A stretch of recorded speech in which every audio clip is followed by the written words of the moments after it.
In a little church at the end of a dirt road in a tiny rural Massachusetts town, Violet sits in the same spot, in the same pew she sits in every Sunday. Every Sunday, Violet takes her seat, folds her hands in her lap, and quietly listens to the preacher's sermon. But on this particular Sunday, Violet is distracted. As she scans the rows of the other women, dressed in their church-going best, admiring their pearls, their fancy hats, their flowery dresses, someone new to the congregation catches her eye. She appears to be the same age as Violet. As she squints to get a better look, she is taken aback by her beauty. Her cheeks flush with envy. Ironically, the preacher's sermon on this particular day is one about the evils of vanity. If she was listening to him instead of seething with jealousy, she would have heeded his warnings and avoided the peril that was to come.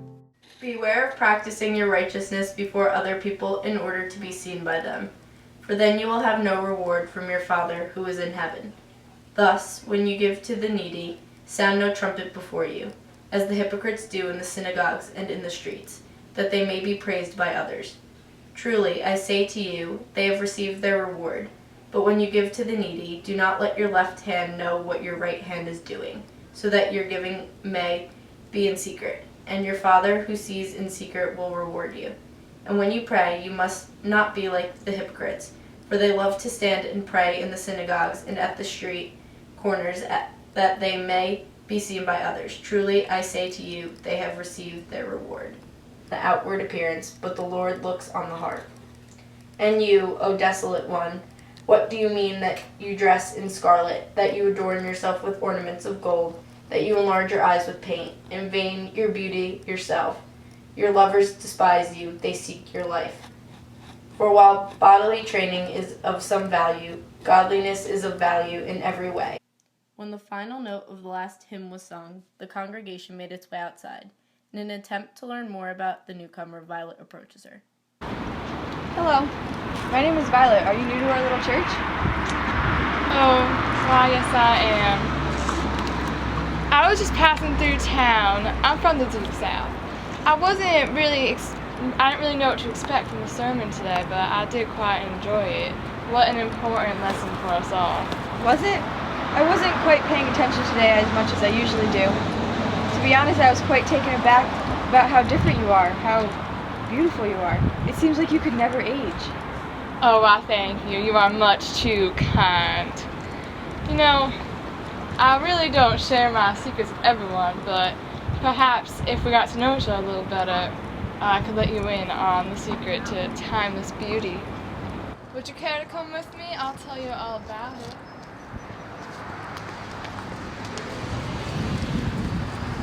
Without hesitation, Violet nods anxiously as the stranger motions for her to follow her into the nearby woods. As they make their way deeper into the woods without saying a word, the sounds of the congregants become distant behind them. Only the sound of their footsteps and the occasional cricket can be heard. The stranger stops abruptly and turns to Violet. Are you sure you want me to tell you the secret to timeless beauty? Oh, yes, I would do anything to stay beautiful forever. You might not like what I have to say. Timeless beauty comes with a price, you know. I'm quite sure it's worth it, whatever it is. I would do anything to be prettier than the other women in town. Actually, I don't want to be prettier. I want to be the prettiest. Then I have a deal for you.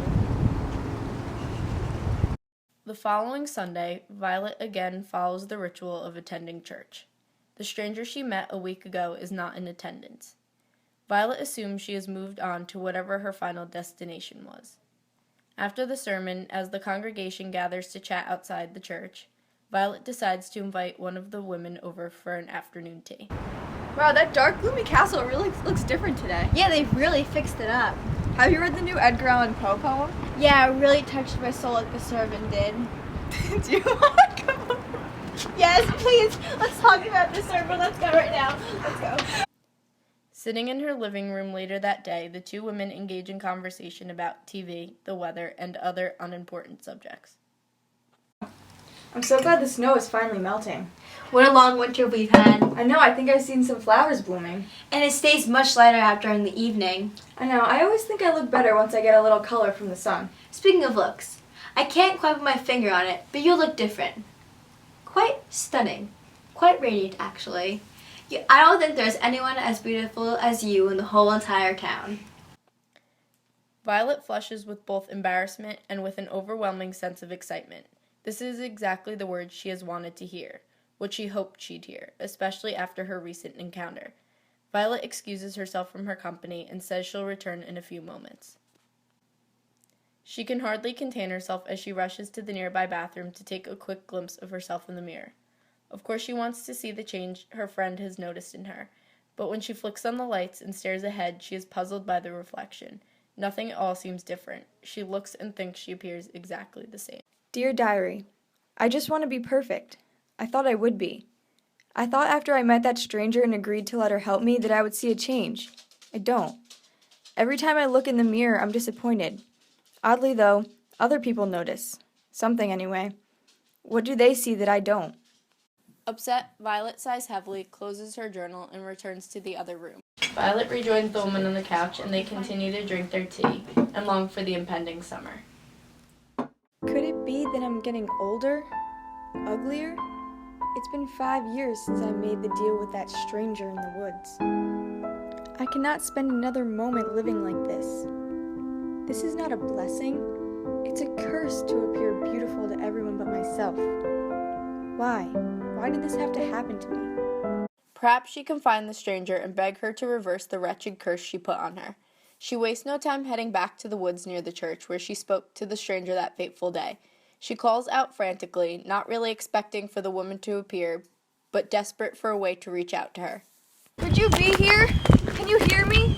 I need to speak with you. Help me, please. Suddenly, she hears footsteps behind her and spins around to come face to face with the stranger who changed her life so many years ago. Oh, thank goodness! I need your help. You have to release me from this curse. I can't go on living like this. Everyone seems to think that I'm more beautiful each day, younger, prettier. But I can't stand looking at myself in the mirror because that's not what I see. It pains me to be plagued by these horrifying images that I see in the mirror. You have to do something. Poor Violet. You asked me to help you, and I said there would be consequences. It wasn't me who did this to you, it was yourself. It was your own obsession to be perfect. Your preacher warned you about the evils of vanity, but instead of listening to him, you came to me. Making a deal with the devil comes with its consequences. Beauty from within is what really matters, but instead, your soul is ugly. So now when you look in the mirror, that is what you see, a reflection of your soul. Violet stands in shock as the stranger turns and disappears into the woods. Defeated, Violet returns home. She heads toward the bathroom as she has done for so long, turns on the light, and this time, staring back at her, is possibly the worst reflection she has ever seen of herself. She stands for what seems like hours, her despicable face in her hands, sobbing at who she had become. It was the last time she'd look in the mirror. The next week, Violet was not seen in church. A few concerned congregants went to her house to see if she was okay. What they found was her lifeless corpse hanging from the dead tree in her backyard.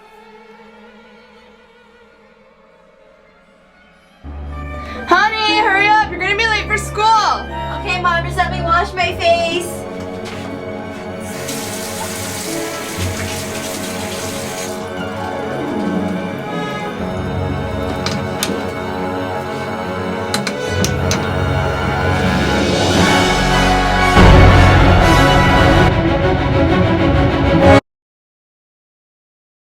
Speed up.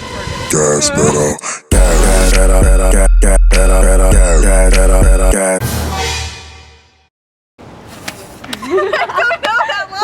Are you filming this? I woke up like this. I woke up like this. We flawless. Oh, it's a go. Oh, it's a go. So Haley's back. That thing, she gon' pop that.